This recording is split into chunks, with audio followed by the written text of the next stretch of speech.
Un vrai marathon, avec 77 séries présentées, une centaine de projections, 3 compétitions, une mondiale, une française et une sur les séries innovantes, et une pléiade d'événements. Le festival Sérimania ambitionne de devenir le lieu où l'on peut découvrir toute la créativité européenne et mondiale en série, selon sa directrice générale, Laurence Herzberg.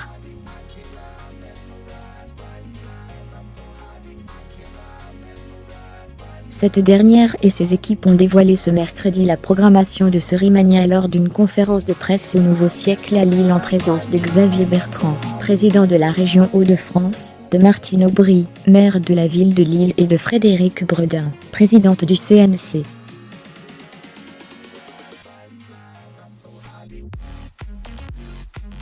Ce que vous réserve cette 9e édition, qui se déroulera à Lille du 27 avril au 5 mai.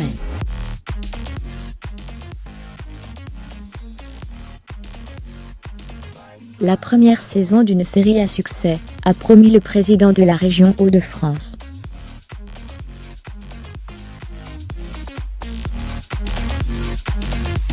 Brancato sera le président du jury. On connaît enfin le nom du successeur de Damon Lindelof, le co-créateur de Lost et The Leftovers. Brancato, un des créateurs de la série Narco, présidera le jury de la compétition officielle d'avant-premières internationales de la 9e édition de Sérimania.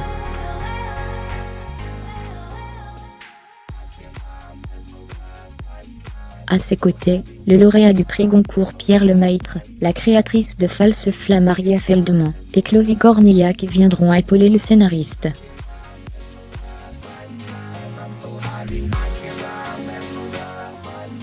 Le festival accueillera aussi près de 80 invités dont notamment Patrick Dufy, qui sera présent pour la projection du pilote de Dalla, série culte qui fête ses 40 ans cette année.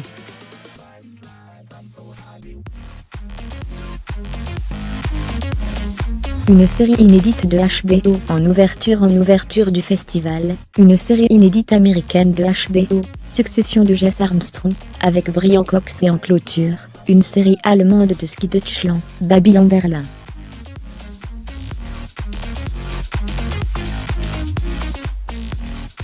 « 10 séries seront présentées en compétition officielle mondiale. En lice cette année, Ad Vitam, France, American Woman, États-Unis, En Ordinary Woman, Russie, Autonomie, Israël, Il Miracolo, Italie / France, Mystery Road, Australie, The Spectrum, Israël, The Rhin, Danemark, The Split, Royaume-Uni, et Warrior, Danemark.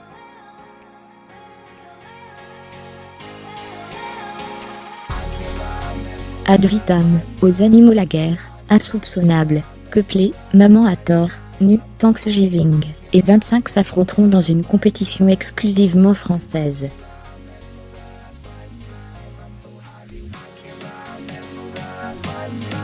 Les festivaliers sont conviés à découvrir des nouvelles saisons inédites de leur programme culte, dont quelques épisodes des saisons 2 de Westworld et The End Metal.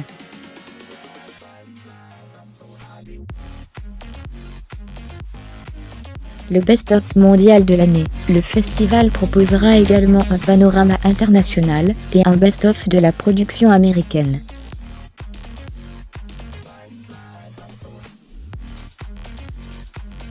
Enfin, le festival Sérimania proposera aussi des formats courts. Fans de Friand, le décor du Central Perk s'invite à Lille. Les habitués du fameux événement sériephile parisien vont devoir s'y habituer. Sérimania déménage.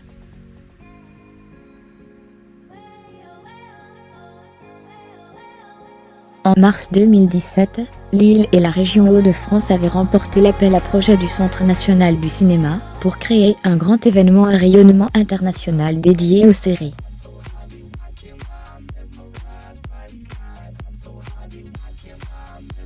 Et c'est tant mieux, jusqu'alors confiné au Forum des Images et à quelques salles de cinéma, le festival va faire vibrer toute la métropole lilloise au rythme des séries.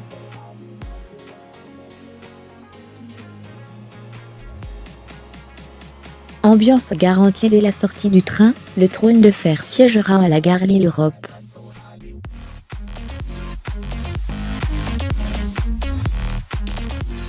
Au Tripostal, le village du festival accueillera tous les jours les festivaliers de 10h à 20h, avec tout un tas d'animations, rencontres Dédicace, web radio officielle du festival, vidéo expérimentale, expérience de réalité virtuelle, des ateliers jeunes publics, pour apprendre à doubler une série ou animer son avatar de série en stop motion, etc.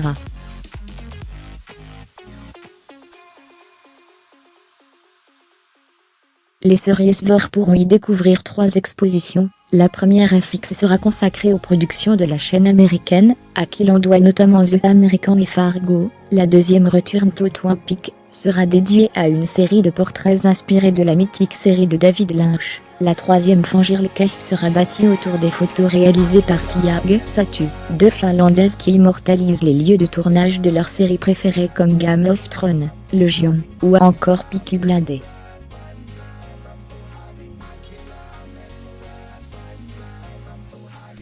Les fans de séries pourront également s'immerger dans les décors de leurs séries préférées, et se prendre en photo dans le célèbre Central Perk de Friant, ou le canapé de Joyeux Sobier dans Stranger Things.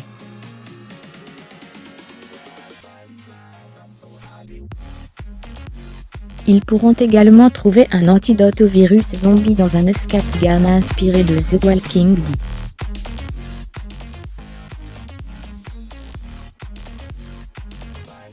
Le village se transforme à 20h, tous les soirs pour des fêtes, concerts, et des J7, avec notamment le 27 avril, le bal du festival.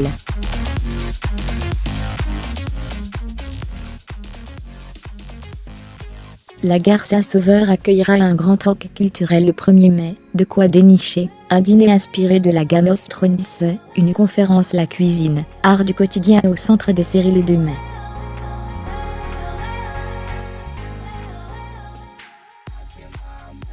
Le Flow investit le bar de Saint-Sauveur pour une soirée dédiée aux origines du hip-hop, une playlist inspirée par la série The Je Donne, et organise une table ronde sur l'impact du hip-hop sur les séries le 4 mai.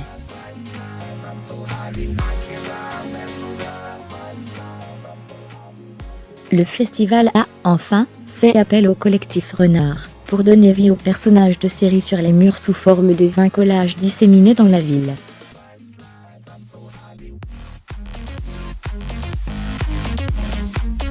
Au Palais des Beaux-Arts de Lille, les festivaliers découvriront comment les œuvres d'art dialoguent avec l'univers des séries.